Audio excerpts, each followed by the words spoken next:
અંકલેશ્વરના 3 રસ્તા નજીક આવેલ શાક માર્કેટનો વિવાદ વધુ વકર્યો છે। શાકભાજીના વેપારીઓ પાસેથી ભાજપના શાસકો હપ્તા ઉઘરાવતા હોવાના કોંગ્રેસે આક્ષેપ કર્યા છે, તો સાથે શાક માર્કેટમાં પાર્કિંગ અને સ્વચ્છતાનો અભાવ જોવા મળી રહ્યો છે।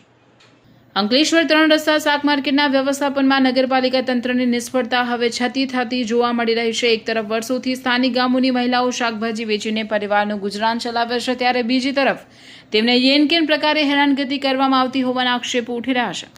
સ્થાનિક શાક વેચાણ કરતી મહિલાઓ સામે ક્યારેક સ્વચ્છતાના નામે તો ક્યારેક અન્ય કારણોસર દંડની કાર્યવાહી કરી નાણાં વસૂલવામાં આવતા હોવાના આક્ષેપો પણ થઈ રહ્યા છે। વિપક્ષ દ્વારા તો પાલિકાના કેટલાક સત્તાધીશોને રોજમદાર કર્મચારીઓ સામે હપ્તા વસૂલાતા જેવા ગંભીર આક્ષેપો કરવામાં આવ્યા છે। આજે પાલિકા તંત્ર દ્વારા શાક માર્કેટ વિસ્તારમાં શાકભાજી અને ફળની લારીઓ તેમજ પથારા હટાવવાની કાર્યવાહી કરવામાં આવી હતી, પરંતુ કાર્યવાહી બાદ માત્ર 5 જ મિનિટમાં ફરી એ જ સ્થળે લારીઓ અને પથારા ગોઠવાઈ જતા પાલિકાની કાર્યવાહી કેટલી અસરકારક છે તેવો સવાલ ઉઠ્યો છે। બીજી તરફ શાક માર્કેટમાં હજુ સુધી યોગ્ય પાર્કિંગ વ્યવસ્થા ઊભી કરવામાં પાલિકા નિષ્ફળ રહી છે। વાહનોની અવ્યવસ્થિત પાર્કિંગને કારણે ટ્રાફિકની સમસ્યા સર્જાય છે। હજુ બી જે હપ્તાની કહેવત છે તે બંધ થઈ નથી। એક પથારાના 9000 અને રોજના 100 રૂપિયા એમ કરીને 3000 રૂપિયા મ્યુનિસિપલ કાઉન્સિલર સાથે ભેગા મળીને આ ધંધો અને કૃત્ય કરી રહ્યા છે। પોલીસ કેમ ચૂપ બેસેલી છે એક જાણવાનો વિષય છે। આ ગરીબોને નીચવાડાથી તમારો શું ફાયદો થશે તે જાણવા જેવું છે।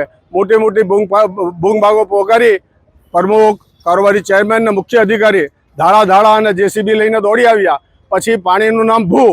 હવે પછી આ લોકો કઈ ભાષામાં અને કઈ દિશામાં જવાના છે અને હપ્તા પદ્ધતિ ક્યારે બંધ થશે એક મોટો પ્રશ્ન છે। જો હવે નહીં કરશે તો આવતા દિવસોની અંદરમાં હું એમના નામ જાહેર કરીને ખુલાસાવાર વિગતવાર એની જાહેરાત કરીશ। જય હિન્દ, જય ગરવી ગુજરાત।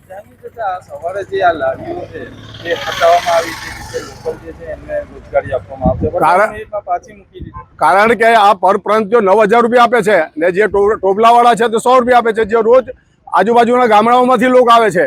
હવે એલા ગામડાવાળાઓને હેરાન કરવા માટે જે પરપ્રાંતના જે લોકો અહીંયા વસેલા છે તે એમને હેરાનગતિ કરીને એલા જે અહીંયા એલા બોડીગાર્ડો મૂક્યા છે નગરપાલિકાના તે હેરાન કરે છે।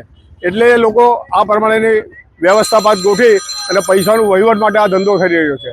વિપક્ષના તમામ આક્ષેપોને નગર સેવા સદનના કારોબારી અધ્યક્ષ રાહુલ વામજાએ ફગાવ્યા હતા અને આ બાબતે પુરાવા રજૂ કરશે તો કાર્યવાહીની ખાતરી આપી હતી। સવારમાં જ અમે એના પર નિર્ણય લઈ અને લારીઓવાળાને સાઈડ કરી ટોપલાવાળી ગરીબ બહેનોને બેસવા માટેનું આયોજન કરેલ હતું।